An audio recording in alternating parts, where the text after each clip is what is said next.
Okay mga kababayan, Chris Ulo po at welcome back po ulit dito sa ating YouTube channel.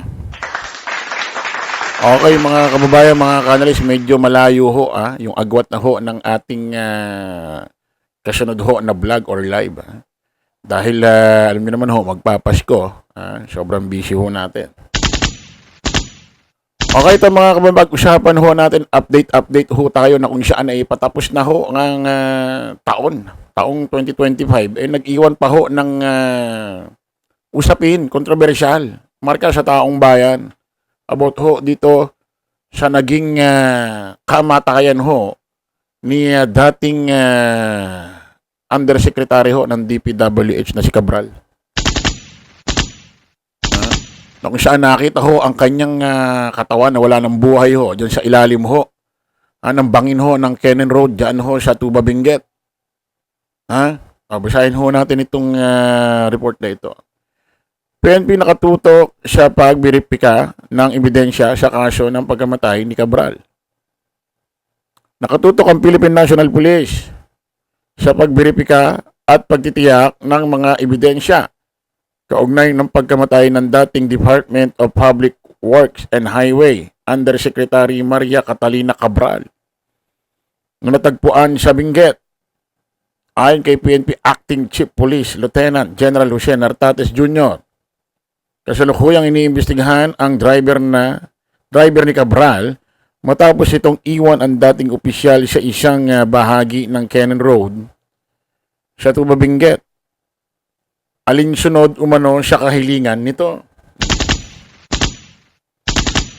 Okay, marami ho kasi nagtatanong, no? Marami ho kasing nagbibigay opinion dito ho sa larawang nakikita nyo ho dyan sa screen na kung saan. Hindi ho natin alam kung ano ito. Kung umaga or hapon. Kasi according ho dito sa driver, ay umaga sila nagpunta. Pinagbawalan sila ng pulis. Then, nagpunta sila ng hotel, kumain. At bumalik daw ho sila dyan ng alas 3.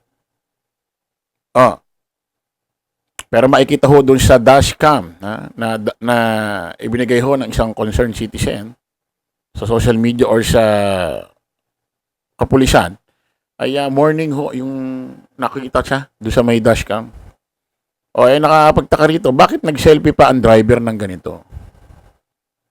Di ba? Bakit kaya siya nag-selfie? At parang ang pinapriority niya rito, makita sa larawan itong si Cabral. Kasi mas binigyan niya ng malaking space.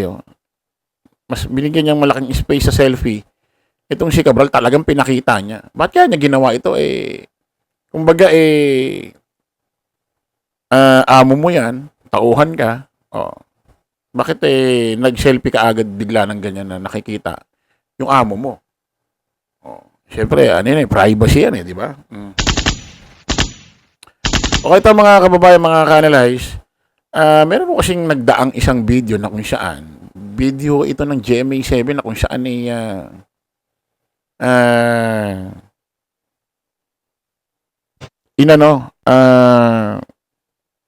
ano ba tawag dito? Ano bang tawag sa malalim na Tagalog na to? Binusisi. Inisa-isa, mga pangyayari bago natagpuan si Cabral ayon sa kanyang driver. Basahin ho natin mga kababayan. Video ito na may mga subtitle. Basahin na lang ho natin mga kababayan. Ayan ho. Habang pinakikita ho yung mga scene, merong mga subtitle na lumalabas. Walang walang voice over. As in sound,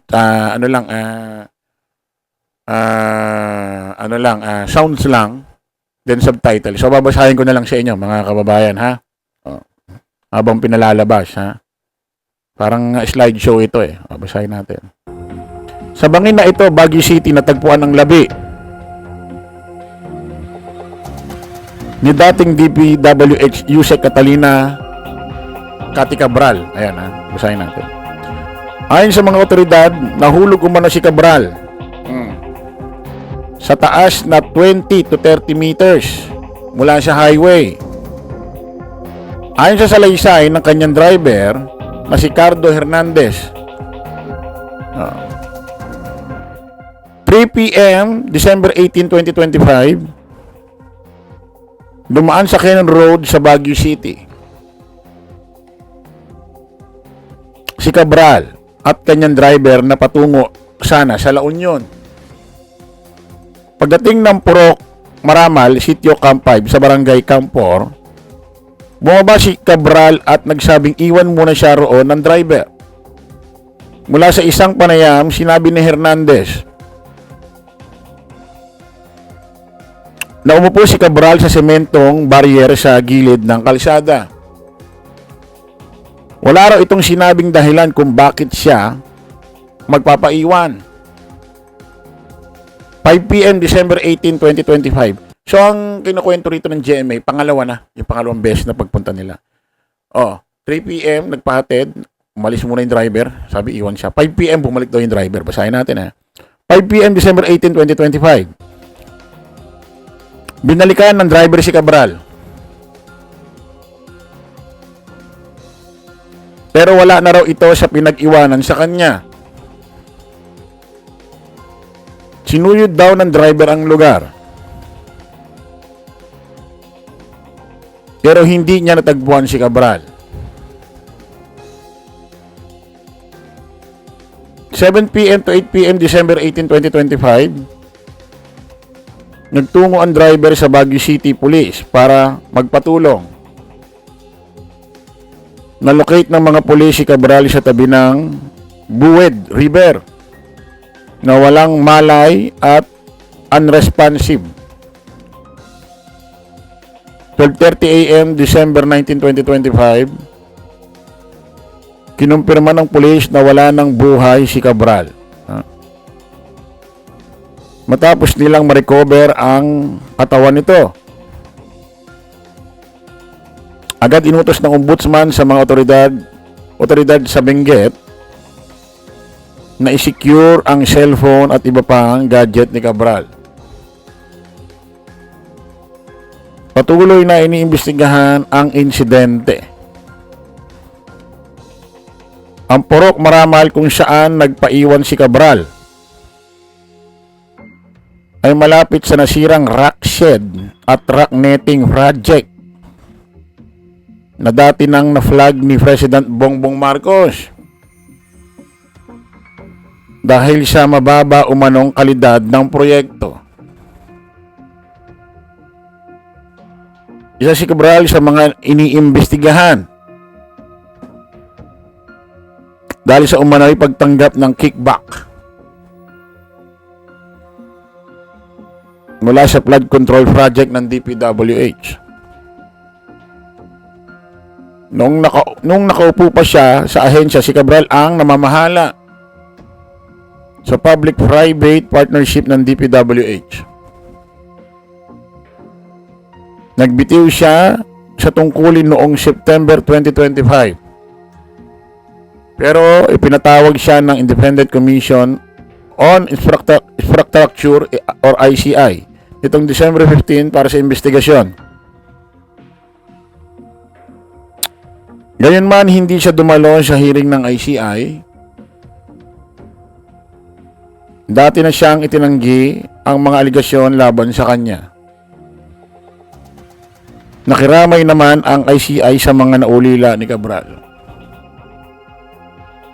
Kasabay nito, ipinanawagan nila ang masusing investigasyon para matiyak na walang foul play sa insidente.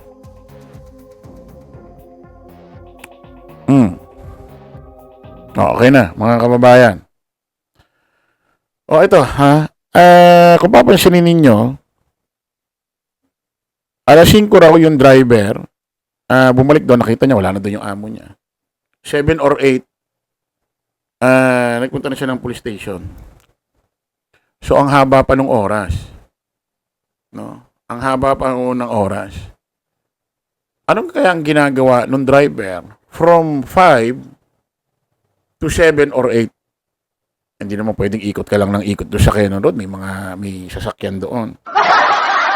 No? Bakit kaya masyado ng late ang kanyang pag-report? Ito mga kababayang katanungan nito. Ito, analyze ko lang ito. Kasi according sa PNP, wala raw foul play dito sa nangyari. Yun ang sabi ng PNP. Pero parang gusto pa nilang siguraduhin, parang umuulit pa ulit sila ng investigasyon. Ano sa tingin nyo? Meron bang gumawa ng pagkamatay? Mag-leave kayo ng comment dito. Sa pagkamatay ni Cabral doon sa Cannon Road, sa Tubabinget, kung saan ay kanyang katawan ay nakitang walang buhay. Or talagang nagpakamatay siya. Kasi nauna-analyze natin dito, nagpakamatay. At kung bakit doon siya nagpakamatay, halimbawa lang kung doon siya nagpakamatay. Kasi sa dulas, medyo hindi talaga ako mapapaniwala sa dulas Kung talagang nagpakamatay naman siya. Kaya bakit doon niya napili? Kahit takot siya sa height. Dahil may kinalaman siguro siya doon sa nangyaring substandard na project na kung saan malapit daw doon yung naging inspection ni Pangulong Bongbong. At kung saan kasama niya pa doon si Mayor Magalong sa pag-inspection. Baka may kinalaman din siya doon. Kumbaga doon niya binuwis ang kanyang buhay. Doon niya tinapos ang kanyang buhay na kung saan may kinalaman siya sa maanumalya. Kaya niya doon tinapos. Sa tingin ninyo? Meron bang point yung ating sinasabi? At tingin nyo, kaya siguro doon. May kinalaman siya doon. So, comment kayo rito mga kababayan sa comment section. Kita-kita ulit tayo sa panibagong vlog. Bye-bye po.